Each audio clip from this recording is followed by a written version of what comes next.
A lot of dead monkeys. George. Shall I cough on you, George? Let's just stay ahead of the wind. Final Flicks. Hello there, you are listening to another edition of Final Flicks, the podcast where three comedians in lockdown watch an end-of-world movie and we see what we can learn from it. My name is Matt Jewell. As ever, I'm going to be joined by Victor Petrashkan and Callum Ross.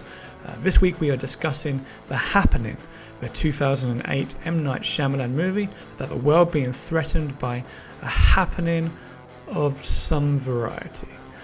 We'll be trying to figure out what's going on, such as why is everyone listening to a teacher? Is that really the best use for a lawnmower? And what was Mark Wahlberg's agent thinking? This podcast does contain spoilers, some extremely naughty language, and some very uninformed opinions, which should be taken with a blowful of irony. This podcast will begin after the noise. With me as normal is Victor Petrashkan and Callum Ross. Victor, how are you? I'm all right. How are you, man? I'm good. So we're in week 4.5 of lockdown. How's it going? You went to the shops today.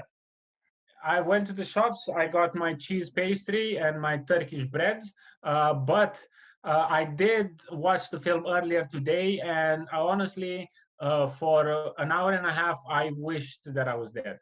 I wish that I couldn't breathe and had the coronavirus and was dead, because this was one of the stupidest things I've ever seen in my life. Okay. But yeah, how are you? How are you feeling? I'm all right. I'm all good. I got changed. I put some clothes on, and it feels good. There's a reason why you put different clothes on every day before we went into lockdown, other than smelling good. Are you reading Jordan Peterson, man? Am I reading Jordan Peterson? No. Yeah, clean yourself. Clean your room. No, I haven't cleaned my room. I'm not a psychopath. Oh. Who's cleaning their room? Karen, how are you? Yeah, good. I've just been cleaning my room. Keeping busy. Generally, I've now got to stages where I've started to reorganize my CDs. That's how bored I am now. I don't even listen to CDs anymore, but Do you have a CD player? Yeah. Yeah, I do. Yeah, I dusted it off and I brought it out again. It feels retro, man. Right. Okay. So Adam Ross still has CDs. Victor, do you have CDs still? I have floppy disks at home. Floppy disk, is that what you call it? No, floppy disk is what? It's not like something like I named the CDs floppy disks. No, I know what a floppy disk is. I remember floppy disk when I was at school in the 90s, because that's how long ago I was at school. We had we were given one floppy disk each, and it was like, ooh, the future. And you could save about 3 Word documents on it and one picture. Then it ran out of space. Wasn't it fascinating? Remember that little window that you used to like pull to see, and you could see the disc, and it was like a brown see-through kind of disc inside. The penis analogy. Yes. Yeah. Well, it wasn't for me, but apparently it was for Victor. So we watched the movie The Happening with M. Night Shyamalan and Mark Wahlberg and Zoe Deschanel and loads of other people who I'm sure would not want to be credited in this movie. What do we think of this movie? Callum, what do you think of this? I mean, it's a bad film. No matter what, like objectively, it's a bad film. But I despite that, I really enjoyed it. Yeah, I think this is. I think this is a really enjoyable movie because it's so bad. Absolutely, yeah. I couldn't have said it better myself. Absolutely, it's so shit. It's good. Yeah, absolutely, yeah. No, I enjoyed it. I totally disagree. It's so shit. It's actually shit, and should never be watched by any human being. Because it's like, for a while, I tried to think of it as he's trying to do too many things at the same time, but everything's bad, man. The acting is bad. The shots are bad. The dialogue is bad. The science, we're dealing with a biology and a chemistry teacher. There's no scientific language in his vocabulary. He's amazing though. He's like a science teacher from Boston. It's incredible. He had improvised "Be Scientific Douchebag." That's Mark Wahlberg. Yeah. That was ad-libbed, and they kept that in the film. "Be Scientific Douchebag." Yeah, So exactly. can you imagine how bad the script was initially? If this was added and they were like, "No, we're keeping this in." It reminded me of like Matt Damon's character in Good Will Hunting. Like if he became a school teacher afterwards, like that's what it reminded me of. Matt Damon's character in Good Will Hunting's a genius. Mark Wahlberg's character is the opposite of a genius. He's somebody who should not be teaching. Well, he had the Einstein quote on his blackboard. He knows his shit. All teachers have some fucking photoshopped quote on their board. That's what they do on the first day back at school because it's an in-service day, and in the afternoon you've got to do something, but you don't want to get ready for school. So you put quotes on your board as if that's going to make a difference. What would have been worse was if he had a photo on his desk with, on one side, his family, then JFK and Frank Sinatra, and then Einstein. But you know that photo of Einstein where he's sticking his tongue out like his Miley Cyrus? Yeah. That would have been better. Man, he's a science teacher. He he thinks he's teaching poetry like he's Robin Williams in that film where he teaches poetry to the boys. I do like the beginning when you see him in the classroom and he's talking about wasps disappearing and the big revelation he wants his class to realize is that he doesn't know the answer. And I feel that's a real good metaphor for how his character is throughout the whole movie. The movie, he doesn't know anything. And there's also that great scene where there's one kid who doesn't want to engage in the thing. He's like, come on, have a theory. Won't you engage in science? And then the whole class looks at the kid, and the kid's like, maybe they don't know. I think it's just a horrendous beginning. He's a terrible, terrible teacher. I also like his reasoning why the kid should like science, and that is because you're going to get uglier. At the beginning, he's like, at the beginning, he's damage, like, man. At the beginning, damage to the kid. At the beginning, he's like, you're a heartthrob now, but one day you're going to be ugly. So why don't you like science? Do you know what I mean? It's not brilliant. By that logic, we should be in love with science. Yeah, exactly. I'm a year away from knowing everything in science by that logic. So let's start off with what's going on in the movie. It's difficult to ascertain, but there is a virus or there's a disaster of some kind. Victor, do you want to sum up? What's the virus? What's the end of world problem here? The wind. Wind. It's not just for wind, though, is it? Is it just for wind? Yeah, but sometimes the wind can just blow like whiff like bad smells. That's what it feels like. Someone farted and the wind just carried the deadly toxic fart. Callum, what do you think? I think basically it's like extreme hay fever is what I got from it. Like there's some sort of evil pollen is blown about and it sends people to kill themselves. And to be honest, I've had hay fever pretty bad and I've wanted to kill myself because of it. So I can understand. That's a good point. Yeah, I have hay fever very bad sometimes, and on a day when your hay fever is terrible, yeah, it is mind clouding. Because the movie starts with the scene in Central Park where someone's saying something and they repeat it and they repeat it again. It's something about a book, right? I don't know where I am. I don't know where I am. I don't know where I am in the book. And then the other character looks left. And do they not they grab a knitting rod from their bag? Why they got a knitting rod, I don't know. And then they just jab it into their neck slowly. And I think that's supposed to be a really shocking scene. No, it's a knitting wrong in her hair. Oh yeah, okay, like the chopsticks in your hair, right? Yeah, and yeah, it's supposed to be a really shocking scene at the beginning, but it does set the tone for the movie because it's kind of hilarious. Like just someone who grabs a knitting rod and slowly inserts it through the vein in the neck, and you're supposed to be like, oh my god, this is horrific. But there's a lot of people in the world who I would like to see do that. So, yeah. Didn't you wish you were able to do that while you were watching the film? I loved this movie. I thought it was a great movie. I loved it the first time I saw it. It's a fun movie. Fun movie.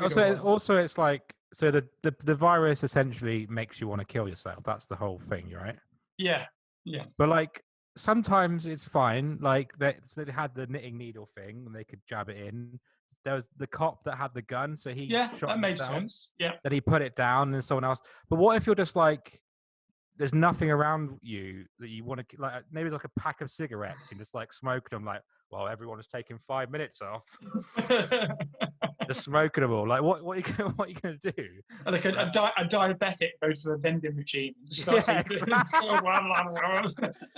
just downing coke. Yeah. That's a good point. We didn't see that. We didn't see that scene of like the long-term suicide person who's just kind of like, well, you know, in a day I'm dead. But it's good. There is that great scene where a guy goes to the lawnmower. Oh yeah. And he has to set the lawnmower up, and then he has to get it going, and then he has to walk all the way around quite a big lawnmower, and then lie in front of it while it slowly rolls over him. It's like something out of Austin Powers. There's this like that scene in Austin Powers where the guy's like, no, yeah, exactly, for like 4 minutes. It's just a beautiful. And also the best thing about that scene is it was done deadly serious. Like, this is the most shocking thing we can think of. Somebody starting up a lawnmower and lying in front of it, and then it roll over. Also, like, well, I'm in a cage with some lions, and he just puts his hand out. Yeah, and he bites him. Yeah, he bites his first arm off. Then he puts his other arm off, and then it's like his leg, and he's like holding his arm. It is kind of hilarious. We are having a few internet connections there. A second, Callum, are you still with us? Still with you? Sorry, Yeah. cut off them. Just ever so slightly. I think everyone's using the internet today. Imagine that. Yeah. But so can we say that the wind is the wind of self-doubt? Yeah. Okay. It just makes everyone go like, why have I been alive? Eating salad, killing the baby carrots, and then that's when they realize, what have I done? I don't deserve to be on this planet. Is that because that's basically the explanation of what the wind is? It's basically the plants are farting dangerous gases. Yeah, and exactly. people are doubting their life choices. Yeah, so there's the plants. Well, be logic behind it. What I really like at the beginning is that there's a newsreader who's like telling you about what's happening, and in such a weird way, like, you need Zoe Deschanel's character just to go, oh, it makes you kill yourself, because I didn't understand that at all from the newsreader who was telling, presumably the world, what was going on. She was describing it in such a weird way, like it emits a pollen which makes people feel doubt, which makes people phone their mum up and put the phone down. And you're like, I don't know what that means. And Zoe just now, in her only moment of clarity in the entire movie, goes, oh, it's killing. It makes you kill yourself. And the way that Zoe Deschanel's character like looks up at the TV when it happens is like GCSE drama acting, man. There's some of the worst acting I've ever seen. She's like, it's like she's trying to be bad. It's so bad. It is, and also we've talked about this before. It is the phenomenon of there needing to be infidelity in the characters for you to relate to them. It's here again. So Zoe Deschanel is the worst wife ever. She plays the worst wife ever. She's married to Mark Wahlberg's character. Mark Wahlberg's character is a bit of an idiot. He's all right. He's harmless. He's not hurting anybody. And Zoe Deschanel is just a horrible person in this movie. Do you not think? She's vapid. I wouldn't say horrible. She's just kind of like, that weird scene where they're at the train station Yeah, What yeah. what was Well, all that about? I don't understand. Why with was with when she decided to sit in another carriage. yeah. Yeah, that's because Mark Wahlberg's friend, who plays Mark Wahlberg's friend, is I forgot his name, but he's in loads of stuff. John Leguizamo. John That's it. Leguizamo. He plays like a maths teacher who I think used to be in the mafia. You know what I mean? He's like a wise guy maths teacher. He's like, you know what I mean? Oi, John, wise guy, and see percentages. Everybody's reassured by percentages. That's a great line from the. He talks about percentages being reassuring, and then throughout his whole time in the movie, he makes percentages up. He's like, oh, there's a 66% chance of survival, and everyone goes, oh, that's reassuring. You know, but yeah. So his character hates Zoe Deschanel's character because of the way she looked at the wedding. Right. Yeah, because he's trying to convince Mark Wahlberg that she's not a good wife, even though he doesn't wait for his wife at the train station. He just lets her go and get a gift. But Oh, yeah. goes away with the kid. To be honest, John Leguizamo's character is the most believable out of all. Yeah. Go on. Yeah. I disagree. I disagree with that. Why I'll is tell that? you why. Okay. Because there's the scene where he realizes his wife is probably dead because he hasn't been spoken to her for like 2 hours. She hasn't texted or anything. And there's a scene where he leaves his daughter with Zoe Deschanel and Mark Wahlberg and just goes, right, I'm gonna go look for my wife. You look after my kid. You would never leave your kid with someone else over your wife. No, and also he says that phrase, don't. There's loads of weird, jarring turns of mood in this movie. Like he's being magnanimous about that, and then Zoe just now goes to like take the kid and look after her, and he goes, don't take her hand unless you mean it, in a really weird kind of way. You know, it's a really weird, aggressive change. And that was his whole responsibility as a father. Exactly. Yeah. Also, how gutted would you be if you were Mark Wahlberg? I'd be like, oh my God, I don't want to have to look after this kid now. Like, do you know what I mean? I'm not. Is he his godparent or something that we didn't know about? I just feel like this movie is hold on, we've got some kind of upgrade issue. I've already upgraded. Sorry, Zoom was threatening to kick us out there. That's what happened there. I'll edit this out probably. So the scene with the lion. So we talked about scene with lions where someone's videoing someone killing themselves in a lion pen. Then you hear them say, Mother of God, what kind of terrorists are these? Watching a man commit suicide in a lion pen. Like, if I saw somebody do that, I don't think because there's a lot of mention of terrorism in this movie, and I think it's of its time. You know, we're sort of in the sort of Iraq war years and the Afghanistan war years. But I mean, it's quite a stretch to watch somebody let their own arm be bitten off by a lion and presume it's terrorism, right? Yeah, Just to be honest, I thought someone was going to blame Carol Baskin. Yeah. Tiger King reference. If that's still relevant whenever you're listening to this. It'll be relevant. Probably not. There'll be something else. Although it's worth thinking that people made a documentary, the Fire Festival documentary. They're on a bit of a hot streak documentary-wise, aren't they?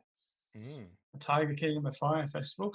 So John Leguizamo's character, he also dies in a pretty hilarious way, where they drive the car into the tree. That's quite fun. And he gets out of the car and starts cutting himself. Oh, This whole film, if you think about it, is kind of M. Night Shyamalan trying to do the Final Destination. How can I kill off my characters in like a quirky student of filmmaking? I can do whatever I want, because this is his only. Is it PG? Is it R-rated? The film is R-rated because of the death scenes. I think it's a 15, is it not? Is it? That's Yeah. what I remember reading about. Anyway, it's more gruesome than anything he's ever made. Yes, yeah.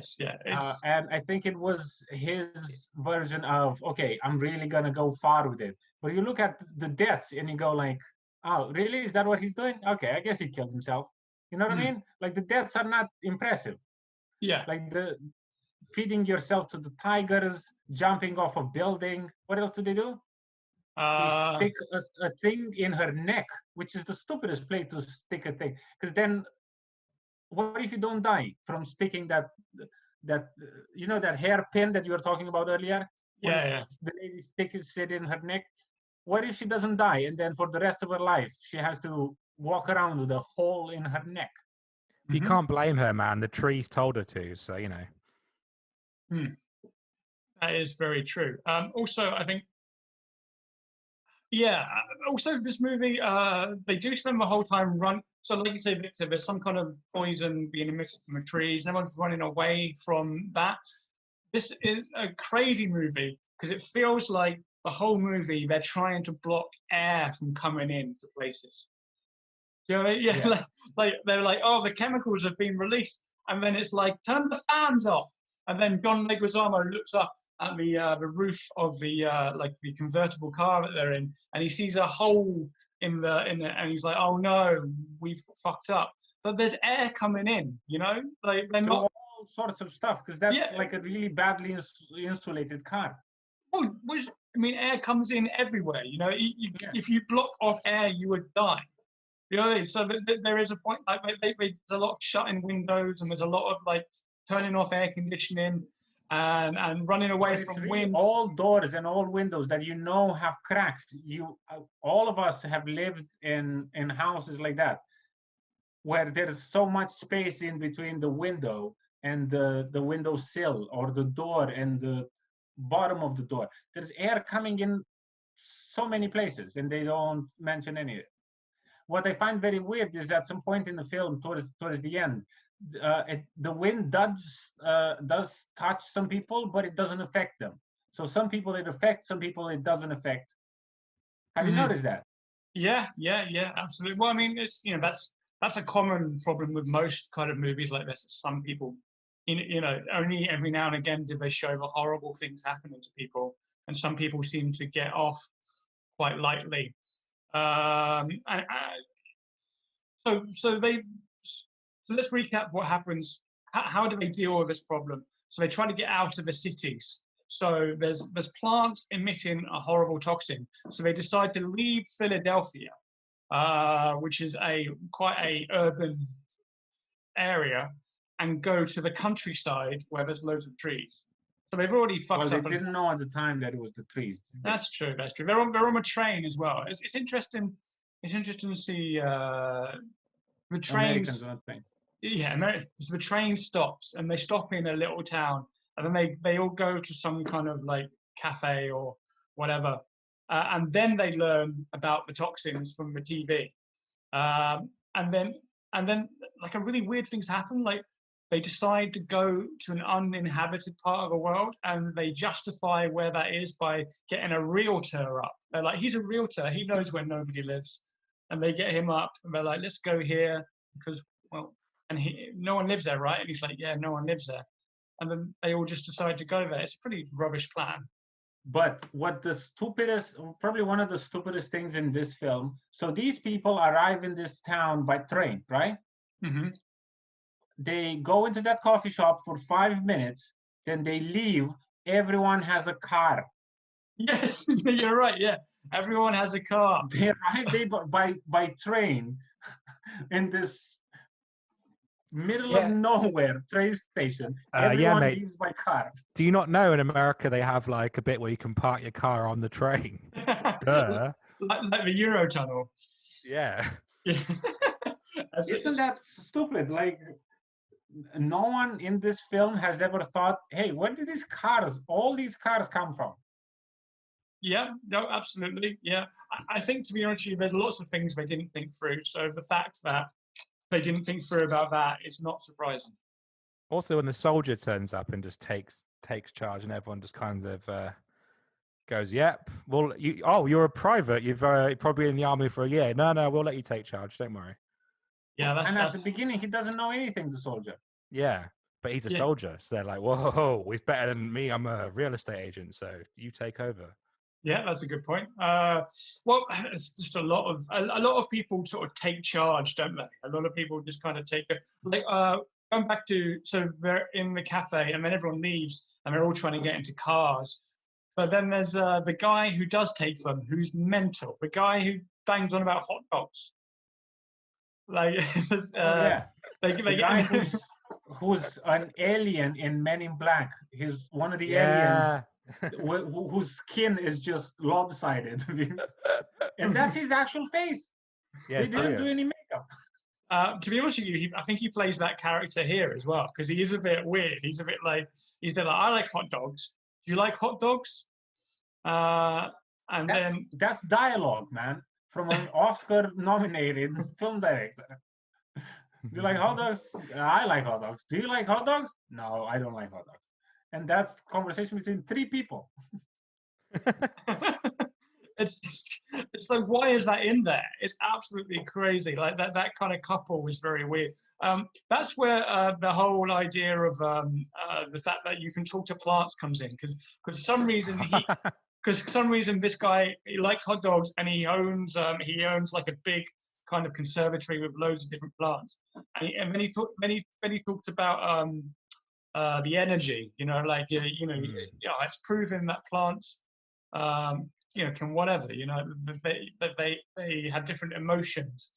And then he starts talking to the plant, which leads to the best scene in the movie, where Mark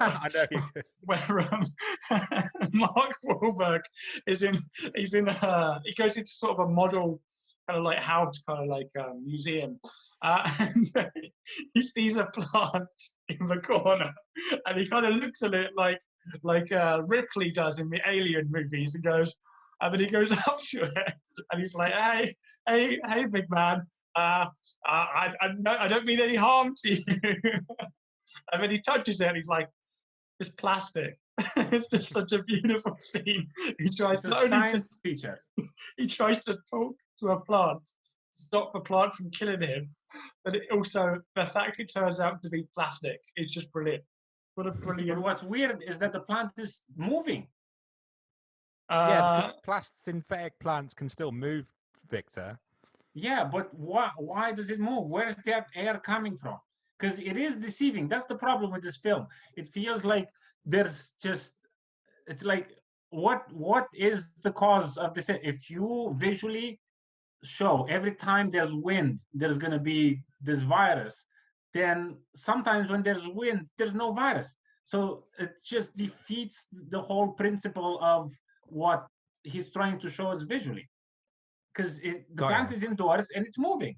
And that's why Mark Wahlberg starts talking to it, because he goes like, oh, the plant is moving. Maybe it's trying to tell me something, right? Because let's not forget, this guy's went to university.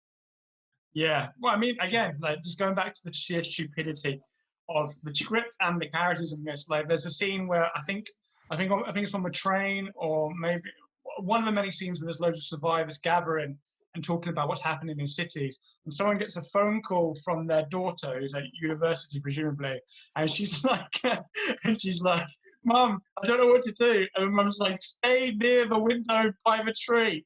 And you're like, well, hashtag not all plants, Yeah, exactly. Yeah. And then they're like, no, it's the trees that do it. It's like, stay away from a window with the tree. Also, she just lets a random stranger get that could be her last words with her daughter. But she's like, oh no, this random school teacher wants to talk to you. But everyone's listening in. Yeah, the entire group is listening to this lady talk to her daughter. And she puts on loudspeaker as well. So it goes, look, guys, look how weird my daughter's being. That being said, do you remember that scene in Poltergeist where a tree outside comes to life and comes into a little boy's room and kidnaps him? Yeah. And then eats the little boy. Oh my God. As a child, I had nightmares from that scene. Yeah, I mean, I don't think it's fair to, like, that's like being with someone who you're in a relationship with but don't really like, and telling them about a time when you had mad hot sex with somebody you really did like, you know, like talking about a great movie like Poltergeist while discussing that movie. Yeah. It's not fair on this movie. This movie is who it is. It can't help what this movie is. It was born. It didn't ask to be made. It was made. And now it's here, and we need to treat it with respect. Don't talk about better movies than it in its company, which is pretty much every movie. Pretty much. I feel like this movie is kind of like up there with like that movie, you know, The Room, about how terrible it is. You know, it's just so terrible, and it's so lovable for that. You know, like what I like about the John Leguizamo character is he starts telling a math riddle before the car commits suicide, and it's like whenever he starts talking maths, people just commit suicide. It's a very negative advert for maths. So he just kills himself. And then so there's a kind of a scene where they figure out that it's plants, and they figure out that it's big groups. So they split up into different groups, and then they start running away from a wind, which is a pretty terrible scene where there's a lot of like shots of like rustling leaves and ominous music, and then the wind blows and the camera shows the wind, and they're running away from the wind, which it reminded me of have you seen the South Park episode where they're running away from global warming, and they were just running away from nothing. It's a beautiful scene, but I don't know. I don't know. Also, how did Mark Wahlberg figure that out? That it was about the amount of people. There was no like real explanation how he could have figured out. He just kind of looked into the camera blankly and just like made the weirdest face. He had the face like, do you know when you have diarrhea and you've got like 2 minutes to get to a toilet before it spills out and starts dribbling down your leg? You know, guys, right? No, yes, I do. So it's like that, and he just has that face, and then all of a sudden he's like, "I've come up with an idea," and then they all go, "Yeah, that makes sense," and they all just believe him.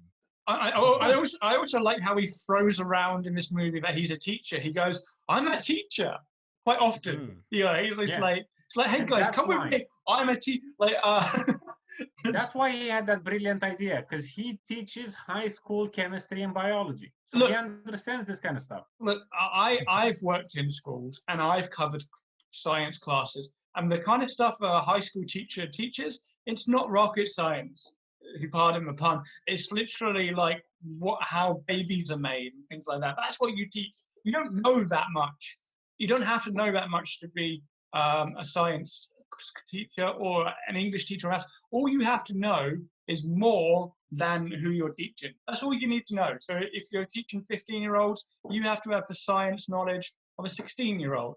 And I feel Norm Macdonald. That's a Norm Macdonald chair. It's a great Norm Macdonald. But it's true, isn't it? It's true. Yeah. And that's, to be honest with you, they are quite accurate. I know quite a few teachers who are just kind of a bit, yeah, but this is the teacher that M. Night Shyamalan was gonna base this film on. It's like, right? Like, I understand, because earlier we were talking about Peep Show as a show just before starting recording, and you guys explained to me why David Mitchell is relevant in this country, right? Yes. So there's qualities, there are defects. You find yourself in David Mitchell as a human being. There's nothing that anyone in the world finds in Mark Wahlberg's character, which, by the way, M. Night Shyamalan wrote the script for this film with Mark Wahlberg in mind. Who does that? It was made for Marky Mark. Did you say Walmart? Did I say? Walmart. No, with Mark Wahlberg in mind. Yeah, no, I just like the idea of him being called Walmart. Walmart. So Marky Mark was... this is for him. And there's no emotional connection. I think his music from the 80s has a more human connection than this. Let's get back to the Zoe Deschanel and Mark Wahlberg relationship in this movie. Again, there's the infidelity aspect to it. So she keeps getting a phone call from somebody she's written in her phone, back in the day when you typed in the name of your contacts. She's called him Joey. And there's a weird kind of storyline about how she had tiramisu with Joey. Yeah. And that's a thing, you know, and I'm not sure, are we supposed to hate her for this or support her for this? Yeah, because Mark Wahlberg is clearly an apple pie kind of guy, you know, and that's the main betrayal. Like, how dare you eat a different dessert with another guy? That was weird. It was what was weird as well was when she confesses it, and then Mark Wahlberg later on tries to make her feel better. Oh yeah, I've got a quote here from that where he's talking about. So the other day I was in a chemist, and behind the chemist was this hot chemist cashier. And I wanted this is a quote from the movie, a completely superfluous bottle of cough syrup. And she gave me the cough syrup. And it's supposed to make Zooey Deschanel feel better. And I guess the idea that, hey, nothing happened with tiramisu, nothing also happened. Bang her. No, so she should be happy. But that's his point. She said, "Thank you." She looked at him and went, "Thank you. Did you do that did you make that up to make me feel better, whatever?" And he goes, "Yeah." And she goes, "Thank you." I was like, "What? What is wrong with you both? You're weird." It does feel like Zooey Deschanel is learning to be around humans in this movie. Yeah. She does seem to be confused. Her character. She's been good in other movies. She's great in Elf and stuff like that. So she is quite capable of playing a very relatable person. And in this movie, her character, apart from looking great, doesn't seem to know how humans work. Let's be honest. Zooey Deschanel always plays Zooey Deschanel. Yes, exactly. She's not a good actress, man. Come on, let's be honest. Maybe not, but at least she's normally a quirky, humorous person who you'd like to have around. In this movie, I heard that Amy Adams was supposed to play her role. Okay, well, yeah, but that would probably happen then. Well, she read the script. There's that great scene where John Leguizamo's like, Mark Wahlberg's like, "Hey, do you want to come with us?" He's like, I can't. I've got to go there. In my mind, it was like, I can't. I've got to go and find my agent and destroy him. You know, also, Mark Wahlberg's come with me for the rest of the movie. And John Leguizamo's like, "No, I'm out. I'm out. Yeah. I'm out. I'm metaphorically getting a stone from the ground and cutting my wrist." Also, how many, like, I could add a picture of like a chalkboard on like M. Night's wall with just like killer wind, no. deadly trees, no, it's not working. Like, wonder how many it took to get to the happening. Yeah, it's a good point because it's just called Everything's a Happening. Yeah. You know, like this morning, I went to the toilet and I ran out of toilet roll, so I had to go to the cupboard next to the toilet to get it. So there was a moment that happened. That was the happening. Yeah. That was a happening. The happening could be anything. And who played in your happening, man? Who played me? Who featured? Yeah, who played me? I think who's the emotional interest? I think sort of Christian Bale would play me after going on one of those mad diets where he doesn't eat anything for a month. You know. After The Machinist type of thing. Yeah, you know, and also there's is it The Fighter as well with Mark Wahlberg where he's really skinny in that as well, which is a great movie, which really shows Mark Wahlberg can act really, really well. Oh, he can, yeah. But yeah, I think Christian Bale, gaunt Christian Bale would play me. I think. Okay. Yeah, that'd be who would play me. I think he would really sell that scene. He'd sell the fact that the toilet roll is near. But it's not too near, and it happened. It happened. There is a film called The Wind from 1928. Yeah, which is very interesting. Is it a similar premise? Sorry? No, it's actually about the wind. It's not killer wind or anything. No. It's just a wind in the United States in the desert.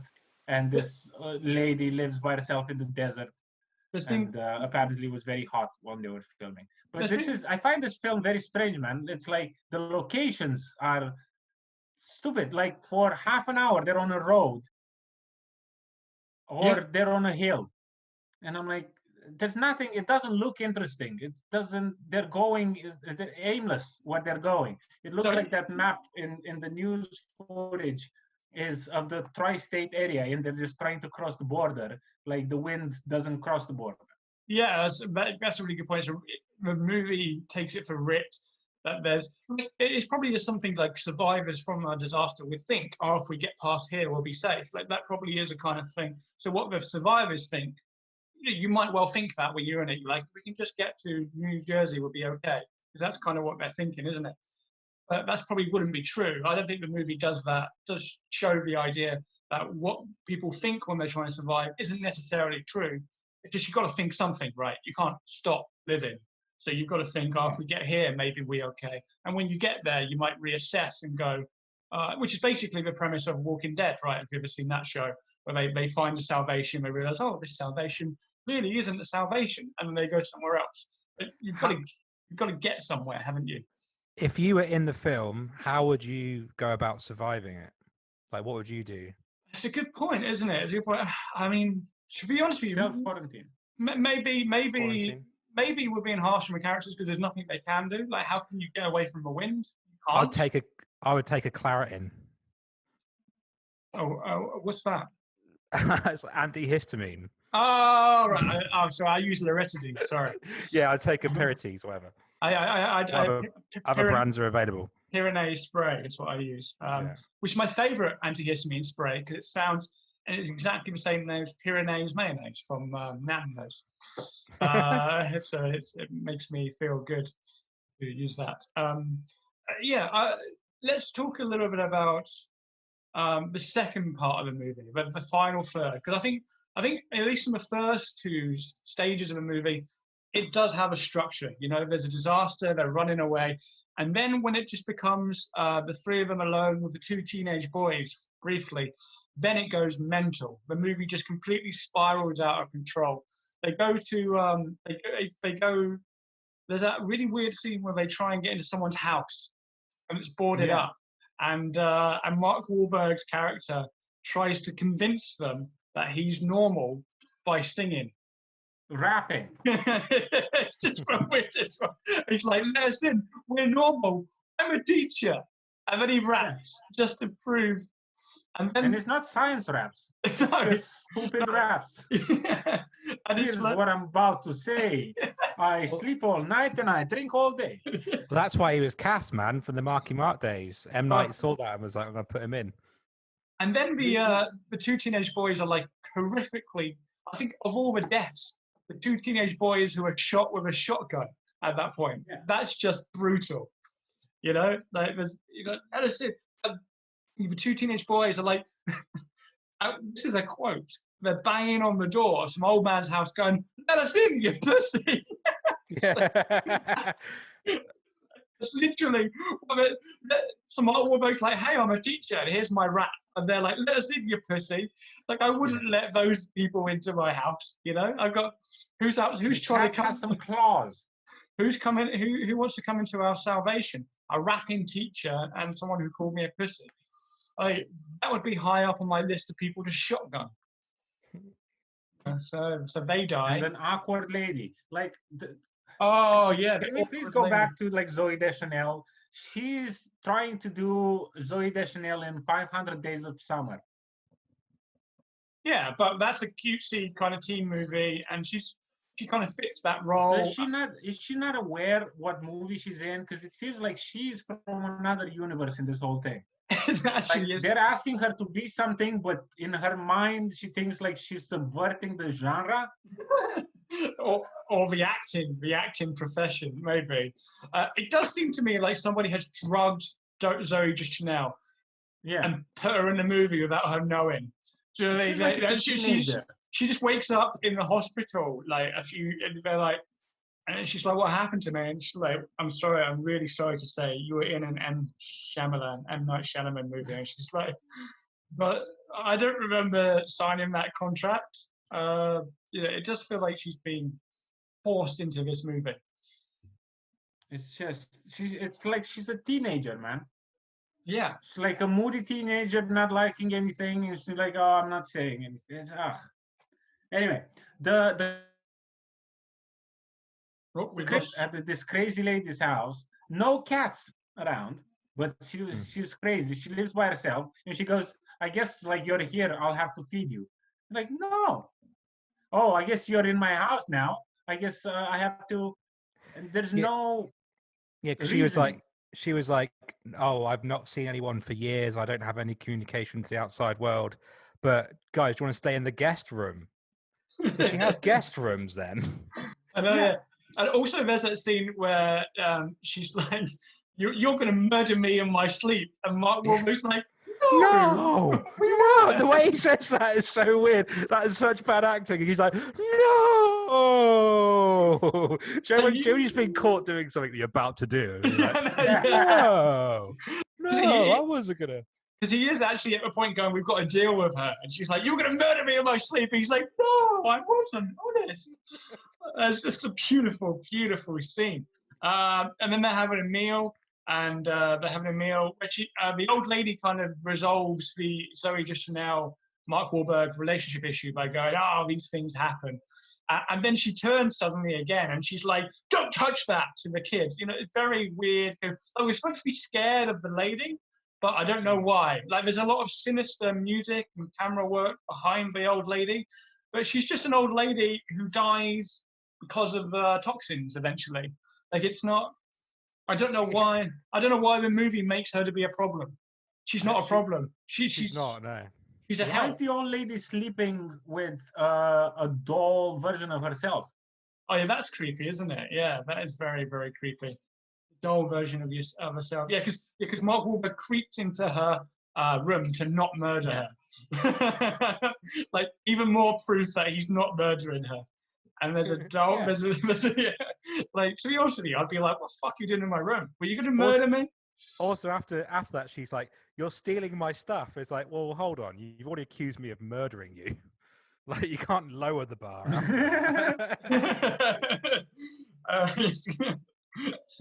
I also think at that point, there is an entire section of the movie that doesn't make any sense, where they're talking to each other from the walls. But I think there was an editing malfunction, because I really thought they were in the same room, but it turns out they're in different rooms. I don't know if you picked up on that. No, I didn't, no. Like at the end, just I think before. It was probably an editing thing. She did mention that there's a shed out in the back where they used to hide slaves during the Civil War. Yeah, but how did they talk to each other? Because she made it so that the people in the shed could listen to inside the house. Yeah, because of the slaves. Yeah, the slaves need to. Yeah, that's a good point. Yeah. Yeah. Okay. So she had 2 guest rooms, if you think about it. Yeah, that's white people charity, isn't it? Like this. Here you go. Here's a bunker. Yeah. Here's a bunker. You'll be safe there. The old lady's death was. That's what happened to. Sorry? What? The old ladies? Yeah, because she like headbutted the windows. Yeah, the wall and the windows and. Yeah. So and then I think just as abruptly as this movie starts, it ends. So they kind of like decide they'd rather die together, don't they? So they kind of meet in the middle, and then they get there and nothing happens to them. And then Mark Wahlberg says the line, "Oh, the happening must have finished." Yeah, because it was 9:28 or something like that. Like it's the whole thing stopped at a certain time, and it right. But that was because it's like a few days or a day. It all lasts. So this is right. Yeah, we lost Callum for a little second. All right. Let's break and no, I kind of went back in a second. So again, we are recording during a lockdown, and the internet is every now and again a little bit tetchy. Callum will be back in a second. Yeah, no, that kind of, it feels like that idea of it being like a day. They've introduced that right at the end. If that was throughout the whole thing, you'd follow that. Like that's the first time you see a time and day really in the whole movie. So you're like, what's going on? Whereas if that'd been the first scene and then another scene later on, you'd kind of go, okay, this is kind of tracked in a day. And because you're not quite sure of a time frame until that point. Like at the end of the movie, I was like, oh, that only happens in a day, because I wasn't aware of that. I presumed it had happened for longer, you know. Yeah, I thought so too. I thought they do only mention one evening passing, but it does feel like it's over like a few days, the whole thing that's happening. Yeah, it feels like, yeah, you know, some movies are just, yeah, like you say, you just kind of get the idea that it lasted longer, even though you only see like one evening or anything, you know. So it's like, if you think about it, a lot happened in that day. Yes, but they left their hometown by train, then they traveled a little bit by car. They stopped in the middle of nowhere. They ran for a little bit. Not a lot of things happen. Yeah, but I mean, like, I don't know about you, it but does feel like it's longer. Like the whole film is actually shorter than an hour and a half, because it's an hour and a half with opening and closing credits. Yeah. So the film is about an hour and 23 minutes. Mm-hmm. If you think about it. Yeah. No. But I mean, I just like, if you think about it, like getting from like the school to the train station and getting on a train, which presumably travels for a while, and then getting off the train and then it seems unfeasible that happened in a day, because the school stops at like midday, you'd imagine, right? Because they've already been in school for a while. So earliest that is like 10 o'clock, right? So for them to get to the train station, earliest 11 maybe, but they go home first. So you're looking midday before they're even at the train station. So it does seem unfeasible that it happened in a day, and it doesn't need that. It's not like the film has been telling you it's a day.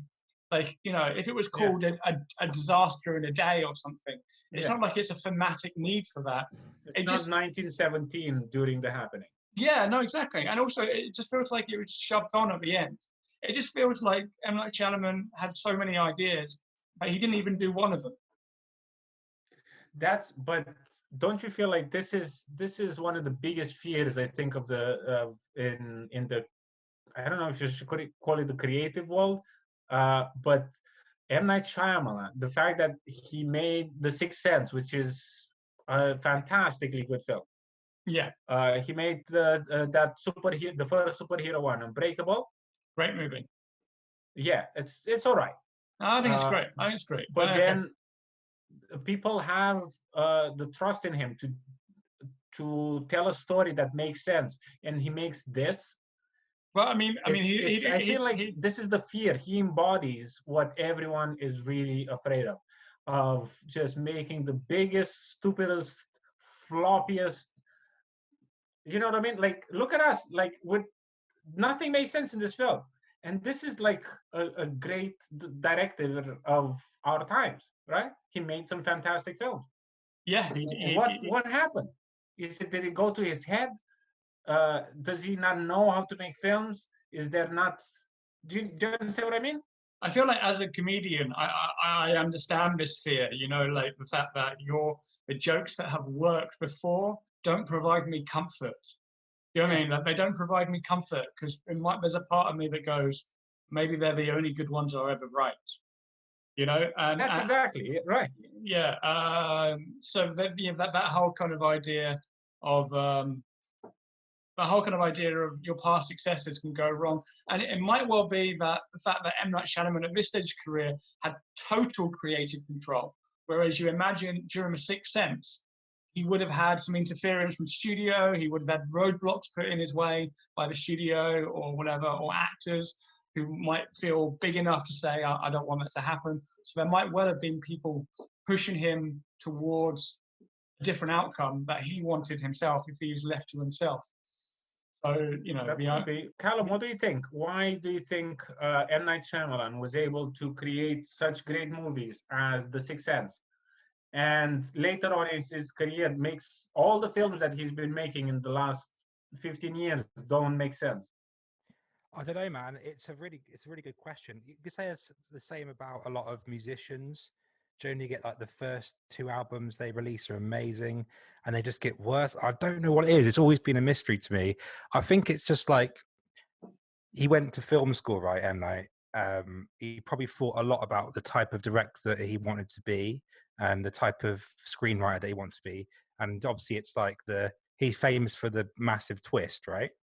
Yeah. And all that. So he nailed that with films like The Sixth Sense and stuff like that. And now he's just... And Unbreakable was a great twist at the end as well. And Unbreakable and things like that. And now he's just kind of running out of ideas, I feel. But like I think maybe, like you say, like the difference between an idea you've always had and an idea you've had to come up with suddenly is a different thing, you know?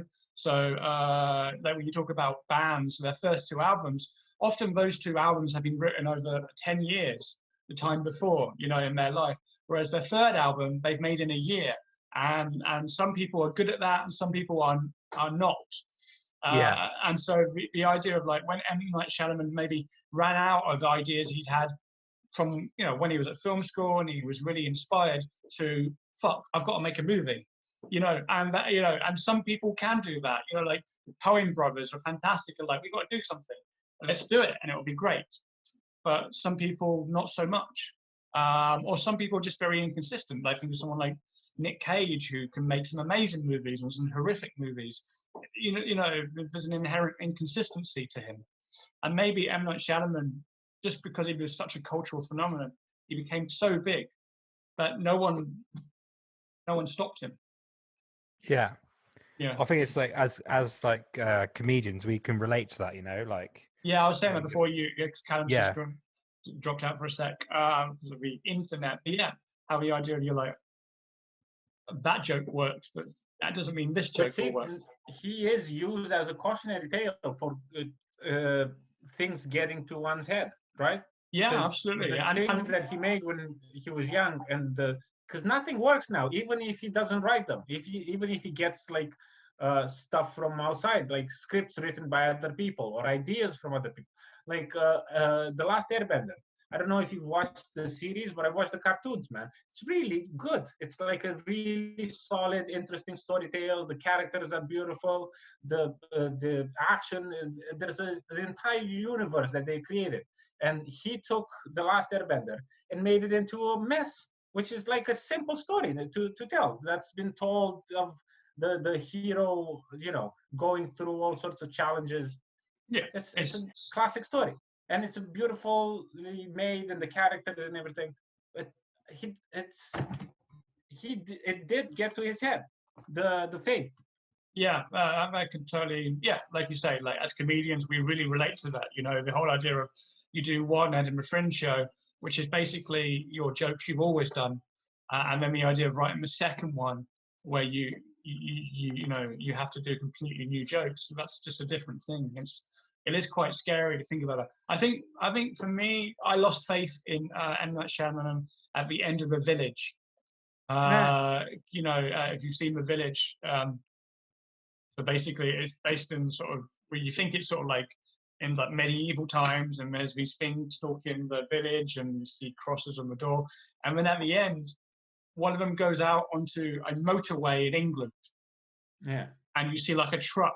And you realize that they were like a community that had decided to hide away in modern times. And you just, that's one of those, you know, like throw remote control at the TV moments when you're like, fuck this, you know? Like, he was trying to overcome his Sixth Sense kind of thing. Yeah, I mean, but I think he was just trying to do another twist. But the thing about this movie is there is no twist. Maybe that's the twist. Yeah, there is no twist in this movie because I find it odd that they tell you it's the trees early on. Like, wouldn't that be interesting to find out later? Yeah, but I felt like they got to the point where nothing more could happen other than people dying random or killing themselves randomly, and it will just become a bit too much like Final Destination. So I feel that's why he was trying to like go into, oh well, why is this happening? You know. And also the way they kill themselves is just, we've talked about this, is so comical and ridiculous. There's a movie I presume we'll end up watching called Bird Box, which has a similar theme. There's like a thing that makes people kill themselves. But that does it in a much better way. Like people just kill themselves in a very natural way. Like they're driving a car, so they just turn their car off and things like that. Like this chemical seems to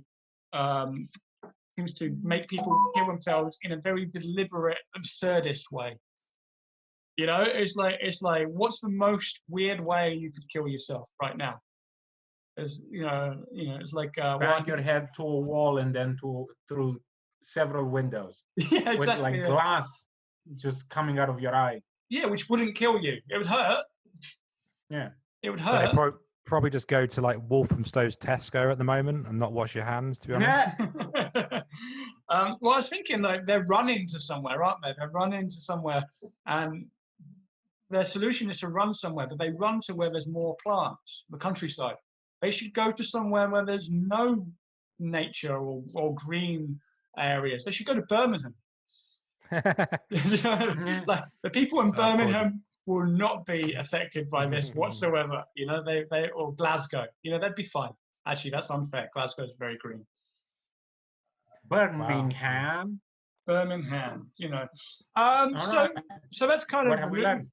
Yeah, what have we learned? So again, we're still living through the end of world scenario. As always, we kind of do. What have we learnt from this movie? What has this movie told us about surviving the end days, Callum? I feel like it's told me that just don't live in America. Yeah. Because it always start. I know at the end scene it was in France. The end with the couple walking down the street, and then one of them stops and they turn around and it's like they see the wind blowing again. So it's like, oh shit, it's happening in France.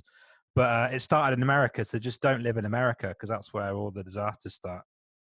Yeah, it's a very weird kind of arrogance that the American movie industry has. It's like the end of the world's going to happen, and it's going to happen here, not in Belgium, like not in India, not in Japan. It's going to happen here and only here, and then France, because France is the only country they know. That like we need an exotic country that's not here. France, okay, that's France. Yeah. Where's that big fucking metal thing from? Oh, it's from France. Oh, we'll put it there. Yeah. The big antenna. When Americans always talk about going to Europe, they mean Paris. Yeah, exactly. They don't mean going. We're going to the capital of Europe. We're going to Paris. Paris or Edinburgh, where I am. There are two places where they go. It's not. No one goes to Sweden. Nobody goes to Poland. They go to Paris. So yeah, don't be American and live in America at the end of the world. Yeah, good advice. Yeah, Victor. Yeah. If you're cheating on your spouse, don't save the number of your cheating person in your fucking phone with their name, and put some hearts around it. Yeah, exactly. Yeah, you might as well just write "person I'm cheating with." Yeah. Infidelity ? Next to it. Yeah, that's what I do. What about you, Matt?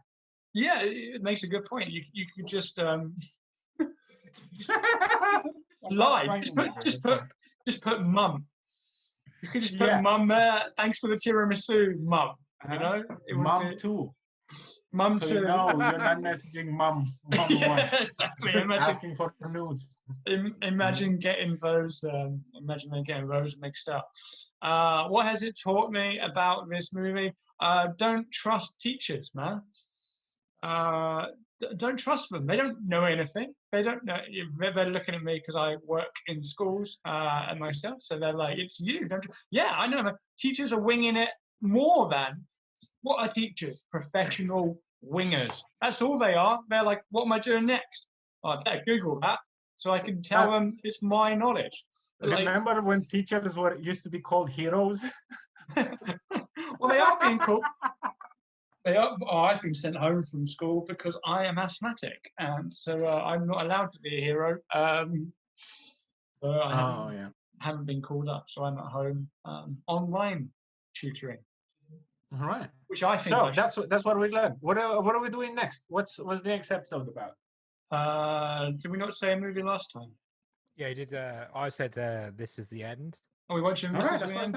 Okay, so Yeah. next time we're going to be watching This Is the End, and then we'll think of some other movies. Thank you. Fatality. Thank you for listening to Final Flicks. Next episode up is going to be This Is the End. We've also got a lot of other movies coming up, so please come back to us if you've enjoyed our nonsense. Also, subscribe, leave a comment, or you can get in touch with us through either Instagram, Facebook, or Twitter. Or we also have a Gmail account, finalflicks@gmail.com, if you want to give us any feedback, any queries, any suggestions, or hey, just speaking to somebody. It's nice to meet people in this new world we're currently in right now. Thank you for listening, and we'll catch you next time. Outstanding.